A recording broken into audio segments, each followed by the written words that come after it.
दुर्ग जिले की नेवई पुलिस को डिजिटल ठगी के एक बड़े मामले में सफलता मिली है। खुद को सीबीआई अधिकारी बताकर एक परिवार से 54,90,000 रुपए की ठगी करने वाले गिरोह का पर्दाफाश किया गया है। पुलिस ने इस मामले में 4 आरोपियों को गिरफ्तार कर लिया है। हालांकि मुख्य आरोपी अब भी फरार है। इस ठगी की पूरी साजिश रचने वाला मुख्य आरोपी, जो खुद को सीबीआई अधिकारी बताकर वीडियो कॉल करता था, अब भी फरार है। पुलिस की टीम उसकी तलाश में कई जगहों पर दबिश दे रही है। यह मामला डिजिटल फ्रॉड और साइबर अपराध की तेजी से बढ़ती घटनाओं का एक गंभीर उदाहरण है। दुर्ग पुलिस की तत्परता से 4 आरोपियों की गिरफ्तारी तो हो गई है, लेकिन असली मास्टरमाइंड को पकड़ना अब भी बाकी है। पुलिस ने नागरिकों से भी अपील की है कि वे किसी भी अनजान कॉल या डराने धमकाने वाले वीडियो कॉल पर विश्वास न करें और तुरंत पुलिस को सूचना दें।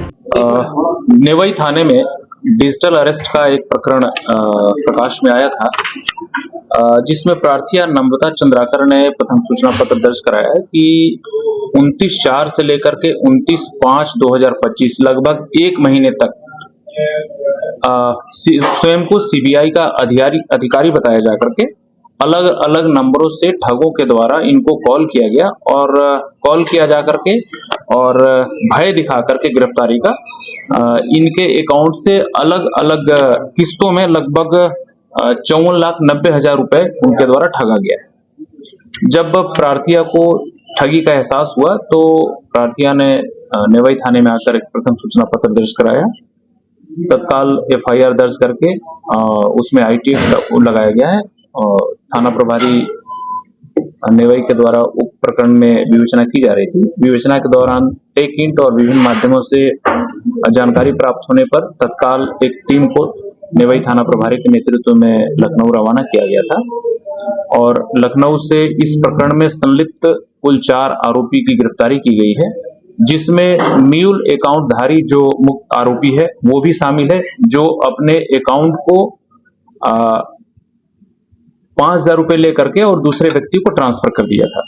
इन चारों व्यक्तियों से जब पूछताछ की गई तो इनके द्वारा इस बात का खुलासा किया गया कि ये कुल मिलाकर के रकम जो इनके खाते में आता था, उस रकम में जो भी इनका कमीशन था, कमीशन लेकर के इस रकम को नेक्स्ट अगले जो भी मुख्य आरोपी था उसको ट्रांसफर कर देते थे।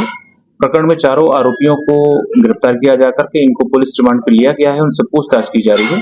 प्रकरण में इसमें जो मुख्य आरोपी है उनके संबंध में महत्वपूर्ण साक्ष्य प्राप्त हुए हैं हमें और शीघ्र ही हम उनकी गिरफ्तारी कर लेंगे। इस पूरे मामले में क्या कोई मुख्य आरोपी भी इसमें शामिल है कि? देखिए, प्रकरण अभी विवेचना में है तो मुख्य आरोपी के संबंध में खुलासा किया जाना आरोपी को और विवेचना की दृष्टि से सही नहीं है, लेकिन हम जल्द ही इस प्रकरण में जो अन्य जगहों पे आरोपीगण इसमें जो संलिप्त हैं उनकी गिरफ्तारी। चारों की भूमिका कैसी थी, किस तरह संपर्क में आए थे? देखिए, ये चारों आरोपी लखनऊ के रहने वाले हैं और म्यूल अकाउंट और कमीशन से खाते को एक व्यक्ति से दूसरे व्यक्ति को ट्रांसफर करने का काम ये पूर्व में करते रहे हैं। उसी आधार पर ये चारों एक दूसरे से संपर्क में आए। जो मुख्य आरोपी है दीपक गुप्ता, राजेश विश्वकर्मा, क्रिस उर्फ कृष्ण और शुभम श्रीवास्तव, ये चारों आरोपियों का नाम है।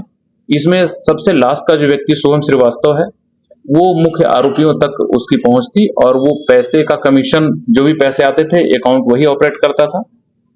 कमीशन लेकर के अकाउंट से जो पैसे थे उसको निकाल करके ये मुख्य आरोपी को ट्रांसफर कर देता था।